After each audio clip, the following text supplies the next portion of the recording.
Okay guys, so today we're going to be reviewing how to solve a 1 and 2 step equation, something you've been doing since 6th grade, so something very familiar. If you look at letter A, number 1, it says how are A and B different, okay?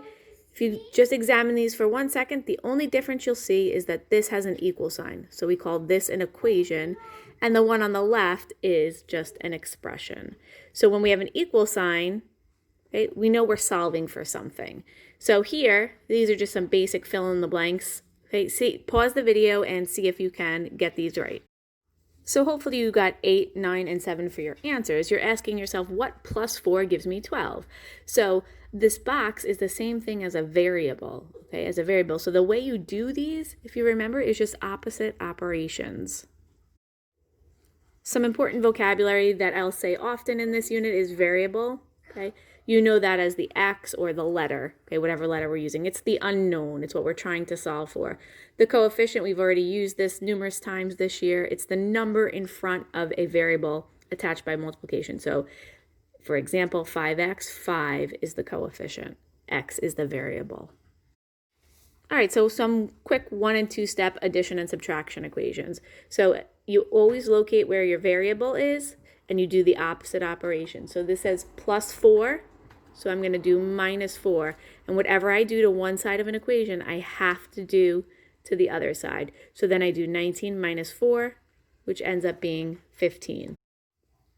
And the second one on the right is subtraction, and here's the variable. So now I'm going to add 3 because that's the opposite of taking away 3. So now I get negative 5 plus 3 is negative 2. So here we have what we call a one-step multiplication equation. It just means that the variable is attached by multiplication to something. So here's the variable. Again, I'm locating the variable. And now the negative 2 is attached by multiplication. So the opposite of multiplication is division. So we're going to divide both sides by negative 2. So I get x equals negative 10 divided by negative 2 is positive 5. And now we have a one-step division equation. Again, the variable is being divided by something, so now we have to multiply. So I'm going to just multiply by whatever the number under the variable is. So I'm going to multiply both sides by 9. So I get y equals negative 45.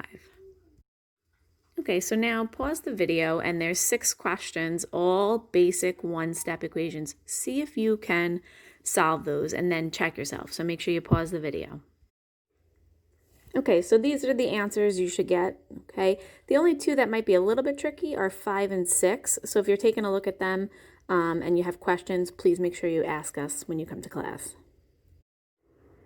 Okay, so that's it for 1 steps. Now we're moving on to 2-step equations, and 2 steps just means 2 operations. You always have to start with the addition or subtraction first when you're solving an equation. Then you deal with the multiplication and division. So here I have 5x plus 7 equals 32.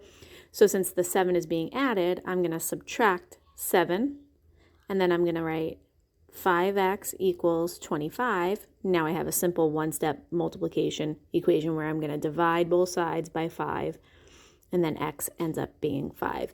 The thing I didn't mention before is that you can always check equations. So the way that you check an equation is you rewrite the equation, and you plug in your answer.